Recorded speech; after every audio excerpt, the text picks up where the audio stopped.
There are some big changes coming to how you can pay back those loans, and they start next month. Ryan Abel has more. On July 1st, changes are coming to the federal student loan program. Over the last number of years, this has been the most significant amount of change we've seen almost ever, but definitely since 1994.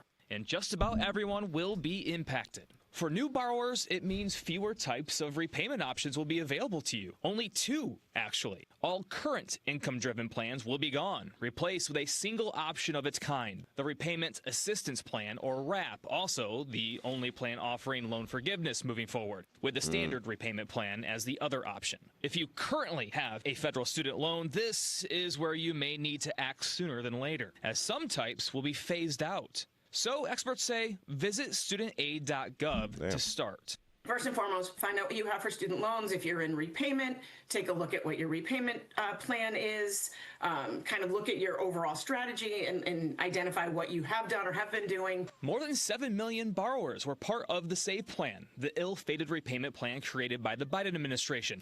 If you are one of them, the clock will soon be ticking to make a decision or be automatically placed in what's very likely a more expensive plan. I hope it don't go too high. I'll tell you that, because you know why? I still got student loans. You know what? I figured almost everybody got student loans. You know, everybody's mistake, including my own, is that we did not repay back our loans when they had it on deferment. People that didn't know, when it was on deferment, they were charging no interest. So it was pretty much, if you pay your money back now, you wouldn't be charged interest for the money that you have to pay back, right? They paused it. But what most people didn't do is pay it back, including myself. You know what? I didn't know the severity of the situation until they continued it. And then I'm like, oh, because at the moment, I didn't have to pay it back. I was in school anyway. So I didn't think about it. But then once it started coming, I'm like, wait a minute. I have to start paying this back now? But, you know, it would have been different if I didn't have no interest on it. So for those that didn't pay, now we got to pay it, and now they wanting their money back tenfold. But we already built a lifestyle around not paying it. Now that they want us to pay it, it's kind of getting in the way of core bills. You know what I'm saying? Like car note, rent, stuff like that. So I don't know. As long as they don't change it to where I have to pay more, I've been on a payment plan for a little bit. So as long as they don't change it, we should be good. And then long term, just pay it off and get it done quick. 'Cause they'll let you pay it off for 20 years. You don't want to do that, man. Just give them their money and get gone, you know? And then for those individuals that believe that, oh, let me just hold the debt, oh, let me go back to school and continuously use the debt, you might be flawed. And I say you might be flawed because of the fact that it's like, this ain't no game. Because they can kind of ruin your credit for real. You know what I mean? They can stop you, progress you from having a credit score to get a good rate on a house or another car you want to get or anything else like a personal loan you want to take. So I would say at least get on a payment plan, pay them, do a debt repayment plan based on your income based. But I guess they're taking that away to do standard repayment plan and a repayment plan assistance plan.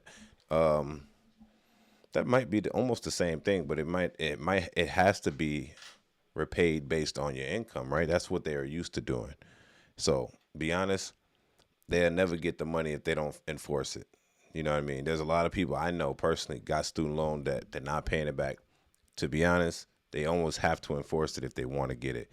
Other than that, people just gonna either not pay it, they're gonna let it go to collections, of course, everybody does, just like medical debt, or it just sits there, man. We can't have that. Well, they're going to collect regardless because it's money that they gave out. Now, if you're waiting for your stuff to be granted to you, you get what I'm saying, like forgiven, then that's a whole other process. I know in the medical field, you got to work for like 10 years at a non-for-profit or a county building and stuff, and then they'll forgive you after 10 to 20 years or something like that. But you have to work in one of those facilities and stuff. So for doctors and stuff, that makes sense. PAs, physicians and stuff. Nurses, that makes sense because then you can get the government benefits on top of getting the forgiveness over time and then pay one by one, or you can just pay it off and be free. So it's up to you. Do you want to be a free man or do you want to be a slave man and keep paying on these debts? I would say even if it's small amounts, some people paying a lot of money. I'm not paying that much. I'm only paying like something really small, like $40. But other people might be paying like, I know people that are paying 250, 500, a car note, $800, $700 for student loan debt. And if you went farther than that and got you a bachelor's and stuff and is not in the career of your choice, like some people I know, they go get a bachelor's or master's and they don't even use their degree. Or they're 1 or 2 classes from getting their master's and they like, fuck it, I quit.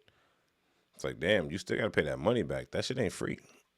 You know what I mean? Unless you're getting grants, but a lot of people aren't getting grants. Definitely don't know bachelors and those masters. Anyway, so for those individuals that got student loan debt, which is a lot of people, if you didn't pay your shit off through COVID, do as this video is telling you and go and just check. Like you might have Mohia, Sally Mae, Freddie Mac, anybody. You might have somebody. Just check and see if you got it, so you don't be fucking around. They'll mess your credit up, because they mess your credit up. I don't even know how long that'll take to get off for real. Like I don't. They say 7 years, but that's after you fix it. 7 years, you know what I'm saying? Unless it's going to, of course. It's a sad world. Man, get y'all debt under control and get it under control right now. Man, miss out on this summer. That's what I'm doing. I'm missing out on the summer, maybe even the fall. Just sit your ass in the house, pay off all this debt. So then when 2027, because y'all already got a plan, we got 6 more months. 2027 come, y'all be debt free. It's crazy that you got to plan that. You have to predict, but that's just what it is. So if y'all don't want to be debt free by 2027, just keep doing what the hell you doing. You know what I'm saying? Don't do nothing. Sit back and enjoy your summer and spend all your money. Okay? Y'all tell me what y'all think about that in the comments section. It's your boy Angelo Savage. If y'all got student loan debt, make sure y'all handle that shit, man. It's your boy Savage, man. Tell me what y'all think in the comment section. Don't forget to subscribe to the Savage Report.